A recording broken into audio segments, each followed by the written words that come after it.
Hello everyone, Amazing Gamer 111 here, and welcome to my top 5 list of things I want to see in the Sonic the Hedgehog movie. This is being recorded in January, and I am releasing it on the 15th of February, because I'm going to be seeing it on the following day, on the 16th, with William Raptor. And it is going to be so much fun. Don't know if he knows much about Sonic, but we'll find out. We'll find out. This is an origin story after all, so let's get started. Number 5. CPSPsych. I put this at number 5 because it's the most unlikely thing to happen in Sonic's first theatrical film, in this list at least. But could you imagine Sonic and Dr. Robotnik finally standing face to face? No more chasing, no more running, it's finally time for their first real battle to begin. All of a sudden missiles fire down at Sonic and he jumps and dodges them. And bang! Super Sonic is unleashed and Eggman stands no chance as they battle it out.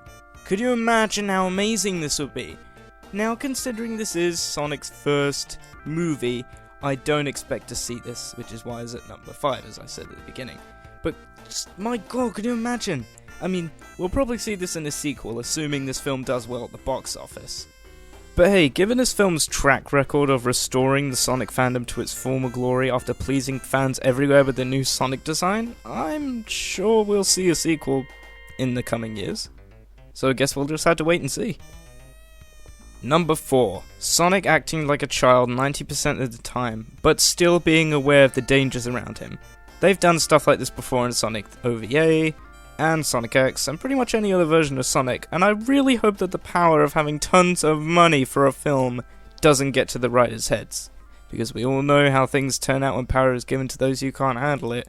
We get extremely shitty movies that don't pay enough attention to the source material, like the Playmobil movie, Super Mario Bros. Movie, Thomas and the Magic Railroad, the list goes on. So just let Sonic stay the funny, goofy, yet cautious hedgehog he always has been. Cool? Cool. So cool. Number 3. An extremely small amount of scenes that involve government forces. What is the fucking point with cramming the government into every movie nowadays, including kids' films? Pixels did it, everyone hated it. The reboot Ghostbusters did it, everyone hated that too. Even frickin' Sonic X did this. When is this lame trope gonna end? I really hope that all we see of Major Bennington and his team is the I'm in charge scene. I didn't even know about the rest of you guys, but when the government is in a movie, I just can't help but feel like they were doing that because they ran out of ideas. Yes, an energy surge knocks out the entire town's power in less than 5 seconds. But why call the military if you have frickin' Robotnik and his drones on the job? It doesn't make sense! Number 2. Agent Stone redeeming himself after being unappreciated by Dr. Robotnik. You don't really tend to see villains' sidekicks getting much action in a big screen production, which is what I'm trying to do with Springboarding Gaming in the Amazing Gamer movie, but Agent Stone should definitely step up at last minute. Imagine this. He sees Dr. Robotnik taking Sonic's power, getting ready to conquer the world, and ends up getting Robotnik trapped in Sonic's world with one of the teleporting rings, which would lead up to the whole Dr. Eggman scene from the end of the first version of the trailer.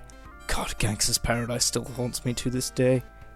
I get that this may not happen since Agent Stone seems like a character, much like Splatter and Dodge from Magic Railroad, saying, I don't want to help you because I don't feel like it.